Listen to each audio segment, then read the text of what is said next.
Well, hello and welcome to this tutorial series on Anime Studio Pro 10 by Infinite Skills. I'm Mark Bremer and will be guiding you through this series. Now, what do we cover here with this fantastic program? Well, this movie will review what we cover in the program on a top level and tell you a little bit about myself. Specifically with the program, we do obviously go over here's how you draw with the program, here's how you create layers. Hey, it's a tutorial series, what do you expect? But more important than that, we go ahead and cover the whys. We'll culminate the entire tutorial series with a very special project, and it's one that I named Vexed with Vinny, which is a little segment out of a broader animation that we could work on. We've got a lot of stuff going on in this one, and it allows us to integrate all the tool sets into a segment that we would be using in a broader animation. So we work with imported backgrounds, layered backgrounds, Photoshop files. We're doing some special effects. We've got multiple animated characters, cyclical animation.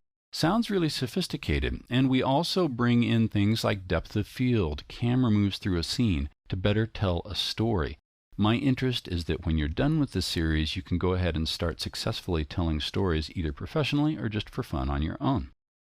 Now, to do that, we don't just jump into the program and start drawing stuff, at least on this special project. What I like to do is just make sure we kind of future prevent things from going wrong. And the best way to do that is to spend just a few minutes sketching things out. Decide what goes into a scene, decide how we're going to build the scene, and go from there and work with it.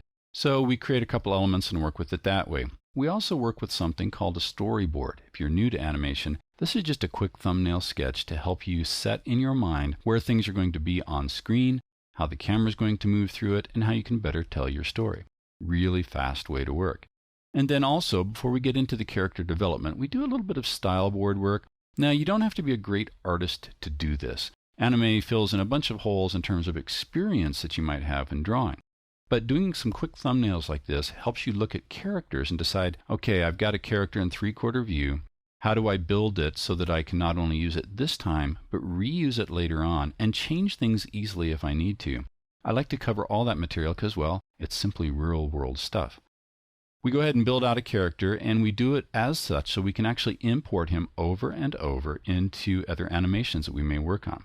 We do build everything with the character with style, so if we need to make his suit look dirty or change the color, I can do it with a couple mouse clicks, and that's what this is about. Successfully creating scenes and items that you can work with and reuse over and over real easily. We also look at some of the fantastic tools that are built into Anime Studio Pro, like how to create reusable animations. Whether it's cyclical, something that repeats, whether we create expressions that we can control with dials and reuse over and over and over again. And finally, when we're working on the scene, there's a lot of special effects that go on that I speak to help facilitate telling a story. In this case, it's kind of a divey little room that we've got going on. And we could draw the room in anime, but there's reasons I didn't here. It's to imitate an animation style created in the 1940s and 50s where there's detailed backgrounds with stylized animation going on in front. But I want people to know that there's a neon sign outside the window. I also want them to know that there's a television set blaring on the left off the screen, and so we create blue flickering light. All sorts of things like that, so that when it all comes together, we see things working successfully. An integration of drawn content inside anime along with imported content that we can work with. So what else do we cover? Well, I'm really interested beyond the basics of how you work with the tools to look at ways that we can make them work together. Anime does a bunch of cool stuff, and we cover things like how to do exploratory masking, hide things and reveal things in a scene, really important with the characters, drawing in 3D to save yourself time later on. We do cover rigging and constraints, things like that you'd expect, but rigging and best methods for different types of characters, different positions of characters, so you know how to work with them. There's physics in anime, so you can automate a lot of things, including lip syncing. Great time savers. We talk about making walk cycles, and we do things like setting stuff on fire with particle generators, importing 3D content to create complicated scenes, creating sophisticated shadows, duplicating files, zombie apocalypse things with particle generators. And we can also do things like motion tracking with live video to put in and blend animated content into those scenes. Pretty cool stuff.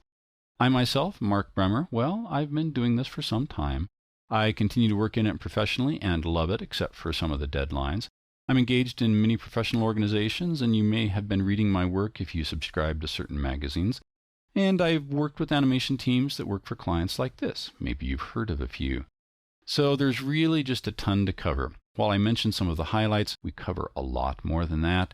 It's a pro-grade product. You'll be able to walk away from here even if you're a beginner, using it very successfully.